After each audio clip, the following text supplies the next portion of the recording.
Well, Australia's on the cusp of what could be a long or perhaps even short, but still divisive debate over industrial relations now that the Albanese government's pressing on with its Secure Jobs, Better Wages bill. At its core is an attempt to expand industry-wide multi-employer collective bargaining in the expectation it'll break the stubbornly low rate of wage growth in this country.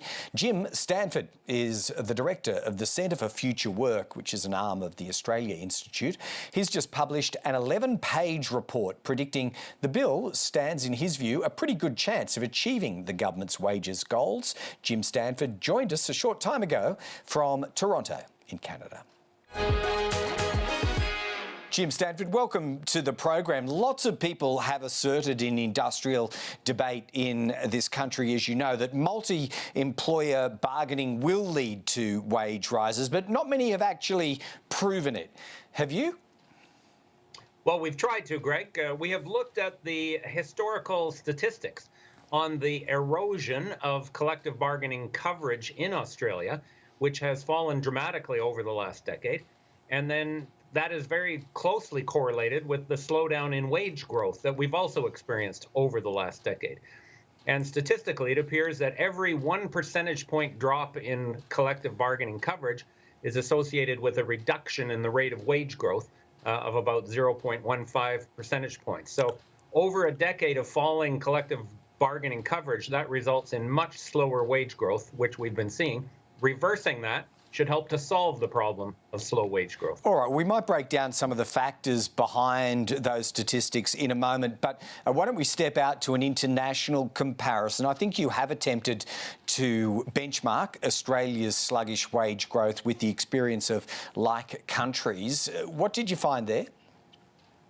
Australia's wage growth over the last decade has been bad, not just by the terms of our own history, but also in comparison to other industrial countries. In fact, the slowdown in real wage growth after 2013, roughly, is when it seemed to really hit the wall in Australia, is among the worst of any other OECD country. So it cannot be attributed to any kind of global trend.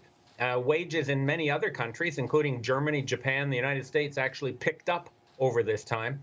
So it does seem to reflect domestic policy and institutional factors why our wages have been growing so slowly. Right, but collective bargaining across multi-employer workplaces, are they a common feature in those countries which have enjoyed higher wage growth, or might it be argued that their workforces were more productive over the period?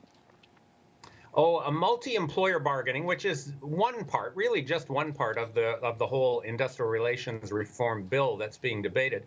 But it is a very common practice in almost every other industrial country. In Europe, for example, it's a normal way of organizing collective bargaining, that contracts are settled for entire occupations or geographical regions or sectors of the economy. Even in places like Canada, Japan, Korea, New Zealand now, multi-employer bargaining in various forms is very common. And there's lots of many different economic factors, of course, that determine how fast wages grow in each country. So there's many factors at play. But in Australia's experience, the statistics are pretty clear that the erosion of collective bargaining is very closely associated with the slowdown in wage growth. OK, so by your reckoning and on your numbers, Jim, how many years would it take for Australians to experience meaningful growth in wages through an expansion of bargaining coverage? What we looked at, Greg, was these reforms would put Australia back on the path towards a kind of intermediate level of experience in other industrial countries, with a collective bargaining coverage ratio where about 1 in 3 workers on average would be covered by a collective agreement, compared to about 1 in 5 in Australia today. That would take some years to achieve, perhaps 5 years. But once we got there, then you'd certainly expect to see a pickup in wage growth.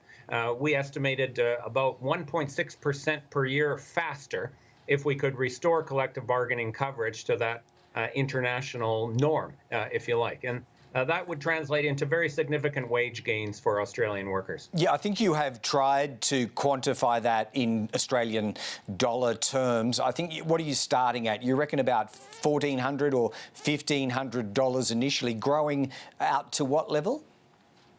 Yes, for a worker, an average worker on ordinary full-time earnings, in the first year of faster wage growth, they'd be bringing in about 1,500 more that year.